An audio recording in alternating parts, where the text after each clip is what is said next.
dress, and message push Native people into the category of cartoons and mascots, a place no student or population ever deserves to be.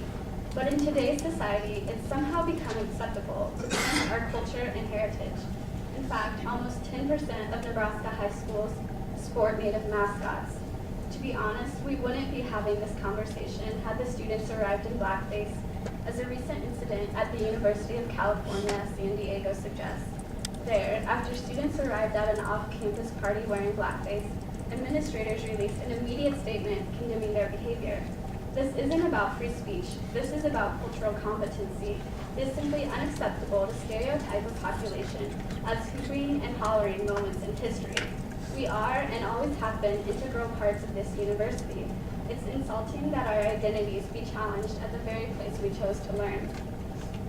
A tribal elder once told me knowledge is responsibility. That notion guides my day-to-day actions, and it applies here as well. Now that you, our student government, have been made aware of this deeply offensive behavior, you have the responsibility to make a difference. Without recognition of this event, however, the bill loses its meaning. We must know our past to make the right choices now in order to grow in the future. To be clear, Unite is in no way asking you to condemn or identify the students, but their acts must be acknowledged so that current and future students can learn from them. In closing, as Unite President, I urge you once again to act as Native students advocates. Pass Senator Shalonik's bill. Mission Native. Thank you.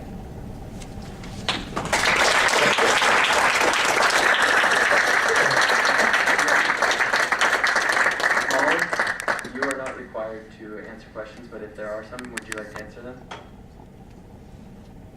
Senator Winston? This question isn't actually correct. Oh, okay. Go ahead. I was wondering if we could have there's an unusual amount of cameras in here, if they would be willing to identify what group they're from. I'm just curious. There's a lot of cameras. Yes, we can do that in a second. I'm going to let Molly finish up her session right now, and then we'll... Does anybody have a question for Molly, or can she sit down? Okay, Molly, thank you very much. Ryan? Okay, sorry, Senator Darren. Molly, can you inform us to what is inherently intolerant about this behavior?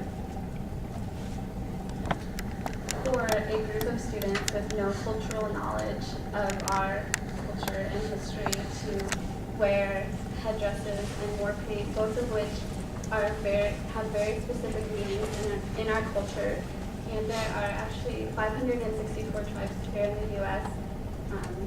None of those tribes hold the same meanings to their headdresses and war paint, but to stereotype that all of us are the same, that we all have the same sort of mascot-like, behaviors now, and then to apply those meanings to the dress. Does that help you out? Can you explain a little bit further on what their intention was? Do you know what it means, if they are educated about your culture, or what they were thinking by chance? Or were you possibly... I do not know the students, and I do not know what their intentions were. From an outside perspective, it looked like they were trying to make some sort of a statement as we were playing the Sooners, which in itself has a very offensive connotation to it, that mascot name. Could you just educate us on the offensiveness of the Sooner mascot? The Sooners took their name after a group of people in Oklahoma. The Land Act, the land was opened up to settlers, and native land was taken at the settlers' behalf. So that was the history of the Sooners moniker. So the offensiveness resides in taking land that wasn't theirs, and it's worth their sign attacking. I really don't know what the students were trying to condone, but as a member of an Oklahoma tribe, I can assure you that no tribe in Oklahoma was at all honored or, felt that that was necessary behavior.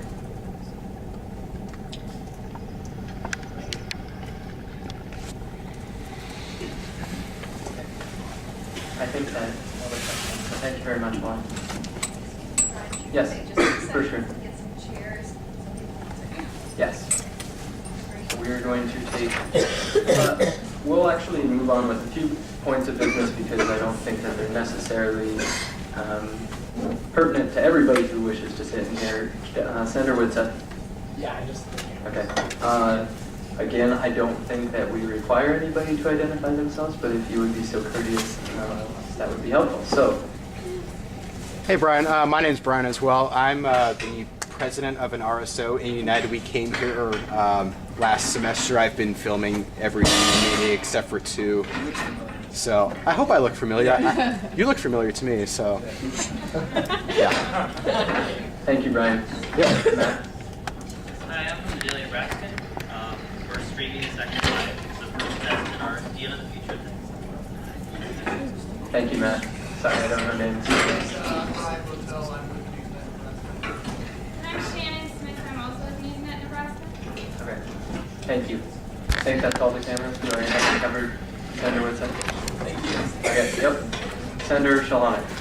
Yeah, in light of the overwhelming student interest with that, or with all of this, I would like to move to extend the topical time limit on the open forum from 15 minutes to 30 minutes. Is there a second? All right, it's been moved and seconded to extend the open forum time limit from 15 to 30 minutes. I don't believe there's any discussion on this.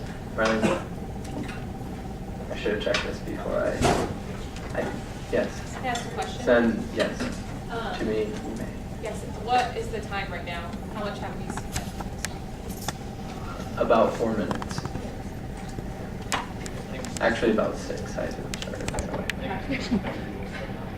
Yeah. Okay. So there will be no discussion on this. We'll simply move into a vote, and since it is suspending the rules, it will be 2/3.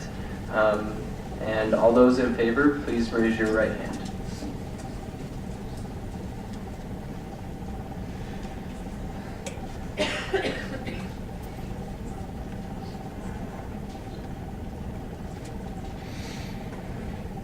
All those against, the same?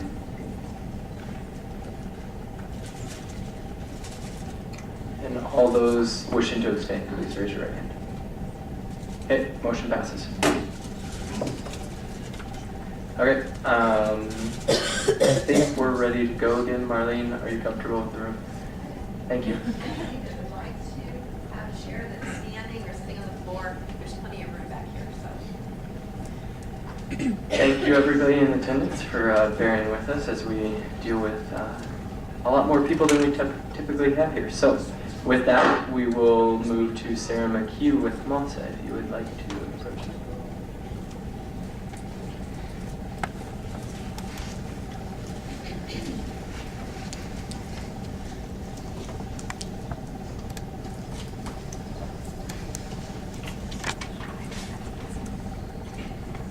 Hello everyone, my name is Sarah McHugh and I'm president of the Mexican American Student Association. Our organization has about 50 members who tonight all spoke in favor of us speaking on behalf of Unite as this being an important issue and trying to pass this bill about the incident that occurred at the Oklahoma game. I can't tell you how hard I've seen the members of Unite work to promote diversity on our campus and in the community. I think it's really touching the work that they've done. And being such a small organization, I think about 10 members, they put a lot of effort towards promoting their culture and acceptance of diversity on campus. I would just like to say that MASA, APU, and Unite would greatly appreciate ASUN's support in this issue. It's very difficult to be a student coming from a diverse background when you don't have anyone there to represent you, when you don't have a voice on the campus. Unite brought this issue to ASUN because they were seeking the help of people they knew were influential, people they knew could make a difference, and stick by the fact the university says it promotes diversity. We say we're accepting of all cultures, and passing a bill like this will show that we actually mean what we're saying. So on behalf of MASA, we would like to endorse Unite in their efforts to pass this bill. I know I've seen some very offensive comments on the Daily Nebraskan website about this.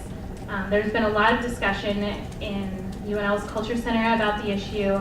I've talked with Molly and with Sherman, the president of APU, about the whole thing. I've heard people compare the comments made at the Oklahoma game to saying, you know, that person's wearing Nikes, that offends me. What if I just don't want them to wear Nikes? I think we can all see that these two issues are entirely different. There is no historical context